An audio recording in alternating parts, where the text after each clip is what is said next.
आइए जानते हैं कि आम आदमी और एक बिजनेसमैन के लिए जीएसटी में कैश पेमेंट की लिमिटेशंस क्या हैं। तो मैं आपको अब इसके बारे में ज़्यादा जानकारी देना चाहूँगा कि एक्चुअली में कैश सेल्स के विषय में जीएसटी के अंदर क्या प्रोविजन है। तो मैं सबसे पहले आपको ये बताना चाहूँगा कि कैश सेल्स के विषय में जीएसटी के अंदर कोई ऐसा प्रोविजन नहीं है। आप कितनी भी चाहें कैश सेल कर सकते हैं। जी हाँ, यहाँ पे कोई लिमिटेशंस नहीं है। लेकिन यदि मैं बात करूं डायरेक्ट टैक्स की, तो डायरेक्ट टैक्स में ऐसे कुछ जरूर एक्ट हैं जो कि सीधा सीधा कैश पेमेंट को रिफ्लेक्ट करते हैं, यानी कि इसके ऊपर अपने इफेक्ट डालते हैं। फर्स्ट ऑफ ऑल, यदि मैं एक्सपेंसेस की बात करूं तो साफ साफ direct tax act section 40 capital A3 में लिखा हुआ है कि आप किसी भी व्यक्ति को एक दिन में 10,000 से ज़्यादा की कैश पेमेंट किसी भी खर्चे के लिए नहीं कर सकते। तो यहाँ पे यदि मैं मोटा मोटा बोलूँ आपको, तो आप यहाँ पे 10,000 से ज़्यादा का कैश खर्चा नहीं कर सकते, यानी कि कैश खर्चों की पेमेंट कैश में नहीं कर सकते। यदि आप ऐसा करते हैं तो फिर आपके उस अमाउंट को आपके इनकम में से लेस नहीं किया जाएगा, बल्कि उन खर्चों के अमाउंट को सीधा सीधा प्रॉफिट मान लिया जाएगा और वो आपके जो प्रॉफिट का हिस्सा है उसके अंदर जोड़ दिया जाएगा, ऐड कर दिया जाएगा और फिर उसके ऊपर टैक्स कैलकुलेट किया जाएगा। तो आप एक दिन में 10,000 या उससे ज़्यादा के कैश खर्चों की पेमेंट करने से बचिए। ये आपके लिए भी बढ़िया है। और क्योंकि मैं आपको एक चीज़ और यहाँ बताना चाहूँगा,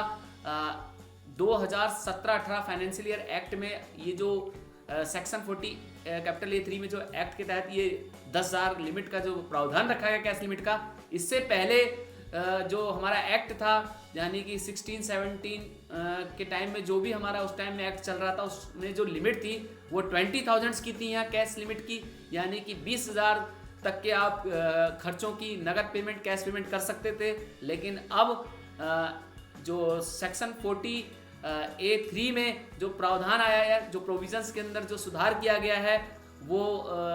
फाइनेंशियल एक्ट 17-18 के तहत रखा गया है कि आप यहाँ 20,000 से रिड्यूस करके 10,000 की कैश लिमिट पेमेंट रखी गई है, जो आप खर्चों की कर सकते हैं। और अब मैं अगर बात करूँ आपसे कैश सेल्स के विषय में, तो यहाँ भी कुछ डायरेक्ट टैक्स यानी इनकम टैक्स का एक सेक्शन है 269ST, जिसके तहत साफ साफ लिखा गया है कि आप किसी भी व्यक्ति को अगर 2 लाख या 2 लाख से ऊपर की पेमेंट करते हो किसी एक बिल के अगेंस्ट, जी हाँ, सिंगल बिल के अगेंस्ट एक दिन में, तो फिर आप वहाँ पे 100% पेनल्टी के पात्र होंगे। जी हाँ, तो आप यदि किसी भी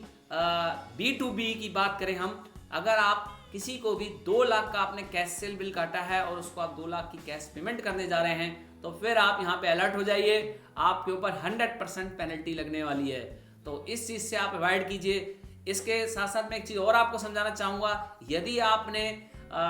कोई बिल कैश का 2 लाख का काटा है और आप लेकिन उसको पेमेंट, आज आपने उसको पेमेंट 1 लाख की कर दी, नेक्स्ट डे में आपने 50,000 की कर दी कैश और उससे नेक्स्ट डे में 50,000 कर दी, लेकिन क्योंकि आपने वो सारी पेमेंट एक ही बिल के अगेंस्ट की है, जिसकी पेमेंट जो बिल था वो 2 लाख का था, उसके अगेंस्ट आपने पेमेंट करी है, तो फिर आप यहाँ पे भी 100% पेनल्टी के पात्र होंगे। तो इस चीज़ को समझना बहुत ज़रूरी है कि आप किसी को भी 2 लाख या 2 लाख से ऊपर की कैश पेमेंट नहीं कर सकते। वो पूरी तरह 100% पेनल्टी में आएगी, यानी कि आपके ऊपर पूरा 100% पेनल्टी लगेगी इस पूरे अमाउंट्स के ऊपर। तो इससे भी आप अवॉइड कीजिए। अगर आपको कोई आपने 2 लाख का यदि बिल काटा है जीएसटी में, तो आप कोशिश करिए कि उसकी कुछ ट्रांजैक्शंस आप कैश में कर दीजिए और कुछ को आप चाहें तो आप बैंक के थ्रू ट्रांजैक्शन करिए, तो यह आपके लिए ज़्यादा बेटर रहेगा। आप किसी भी बिल के अगेंस्ट, चाहे आप एक दिन में चाहे आप अनदर डे में, उस बिल के अगेंस्ट 2 लाख या उससे ज़्यादा की कैश पेमेंट नहीं कर सकते। तो सावधान हो जाइए। अगर ऐसा आपने किया तो फिर वो सीधा सीधा जो है आपके ऊपर 100% उसके ऊपर पेनल्टी का प्रावधान रखा गया है जीएसटी में। और इस जो मैंने बताया income tax act income tax act 249ST में इसका साफ साफ इसके बारे में लिखा हुआ है। और तीसरी चीज़ जो मैं आपको बताना चाहता हूँ, जो बहुत इंपॉर्टेंट चीज़ है, कि यदि आपने कोई लास्ट ईयर में कोई भी एक्सपेंडिचर किया है, लेकिन उसका भुगतान आप नेक्स्ट ईयर में कर रहे हैं और